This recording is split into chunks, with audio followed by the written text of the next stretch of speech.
હવામાન વિભાગની આગાહી વચ્ચે નવસારી જિલ્લામાં મોડી રાત્રે ગાજવીજ સાથે ધોધમાર વરસાદ વરસ્યો હતો। અચાનક થયેલા વરસાદથી સમગ્ર જિલ્લામાં વાતાવરણમાં નોંધપાત્ર ઠંડક પ્રસરી ગઈ હતી અને લોકોએ ગરમીમાંથી રાહત અનુભવી હતી। નવસારી જિલ્લામાં ગાજવીજ સાથે વરસેલા વરસાદે ચોમાસું નજીક આવી રહ્યું હોવાના સ્પષ્ટ સંકેત આપ્યા હતા। જિલ્લાના અનેક વિસ્તારોમાં વરસાદી માહોલ સર્જાતા રસ્તાઓ ભીના બન્યા હતા અને વાતાવરણ ખુશનુમા બન્યું હતું। જો કે વરસાદની સાથે કેટલાક વિસ્તારોમાં વીજળી ગુલ થવાની સમસ્યા પણ સર્જાઈ હતી। વીજ પુરવઠો ખોરવાતા સ્થાનિક લોકોને મુશ્કેલીનો સામનો કરવો પડ્યો હતો, તો બીજી તરફ ધોધમાર વરસાદના કારણે ખેડૂતોમાં ખુશીનો માહોલ જોવા મળ્યો હતો। ખેડૂતોએ ચાલુ વર્ષે સારા વરસાદની આશા વ્યક્ત કરતા જણાવ્યું હતું કે સમયસર વરસાદ થવાથી ખેતીની કામગીરી માટે અનુકૂળ પરિસ્થિતિ સર્જાશે અને આગામી ખરીફ સિઝન માટે લાભદાયી સાબિત થશે। જ્યારે બીજી તરફ કેરીની સિઝનના અંતિમ તબક્કે આવેલા કમોસમી વરસાદ અને પવનના કારણે ઉત્પાદન પર અસર થવાની શક્યતા છે। અનેક વિસ્તારોમાં આંબાના બગીચાઓમાં ફળો ખરી પડવાના બનાવો નોંધાયા છે, તો બીજી તરફ હવામાનમાં આવેલા આ અચાનક ફેરફારને ધ્યાનમાં રાખી નવસારી કૃષિ યુનિવર્સિટી દ્વારા ખેડૂતોને વિશેષ સલાહ આપવામાં આવી છે। પાક અને બાગાયત પાકોના રક્ષણ માટે જરૂરી તકેદારી રાખવા તેમજ નુકસાન ઘટાડવા માટે માર્ગદર્શન આપવામાં આવ્યું છે।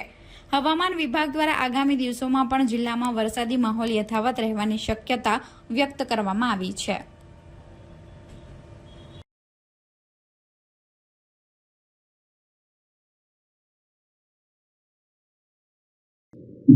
સૌને નમસ્કાર ખેડૂત મિત્રો। છેલ્લા 2 દિવસથી આપણે ગુજરાત રાજ્યમાં જે વાતાવરણમાં બદલાવ થાય છે તેનાથી આપણે બાગાયતી પાકોમાં બહુ નુકસાન થયું। દાખલા તરીકે આંબા અને આપણા ચીકુ। આંબામાં છેલ્લા મોડા રાત્રે મિની વાવાઝોડું કહેવાય, મિની વાવાઝોડાથી આપણે જે નુકસાન થયું એમાં આપણે 50% કેરી ખરી ગઈ છે। એના આપણે ખેડૂત મિત્રોને જણાવું કે એમાં આપણે 50%માંથી જે કેરી ખરી ગઈ છે એને આપણે વેચાણ કરીને મોટાભાગે આપણે એપીએમસીમાં વેચાણ કરી શકાય અને એમાંથી જે ખરાબ થઈ છે એને આપણે પ્રોસેસિંગમાં અલગથી પલ્પ બનાવી શકાય અને અલગથી આપણે એનો અલગથી યુઝ કરી શકાય। તો ખેડૂતોને આપણે એ કહી શકાય કે જ્યારે વાવાઝોડા આવે ત્યારે આપણે સાફ સફાઈ રાખી આપણે ખેતરની આખી, અને એમાં જે બી કેરીનું નુકસાન થાય એમાં આપણે ફ્રૂટ પ્રોસેસિંગમાં આપે તો એના ખેડૂતોને જે નુકસાન થાય એમાં આપણે કંઈ ને કંઈ એમાં કરી શકાય।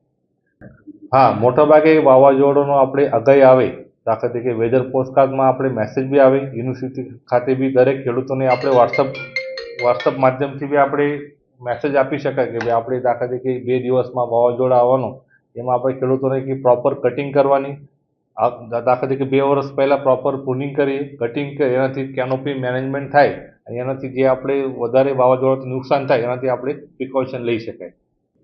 મોટાભાગે કમોસમી વરસાદથી જે નુકસાન થાય એના મોટાભાગે આપણે જે પ્રોપર પ્રાકૃતિક ખેતી હશે, કેમિકલ હશે કે ઓર્ગેનિક હશે, એ ત્રણમાં આપણે અલગ અલગ ભલામણ મુજબ જે ખાતર નાખ્યું એ પ્રોપર પ્લાનિંગ કરે તેમાંથી આપણે જે કેરીને ખેરવાનું પ્રમાણ છે એ ઊંચું થઈ જશે।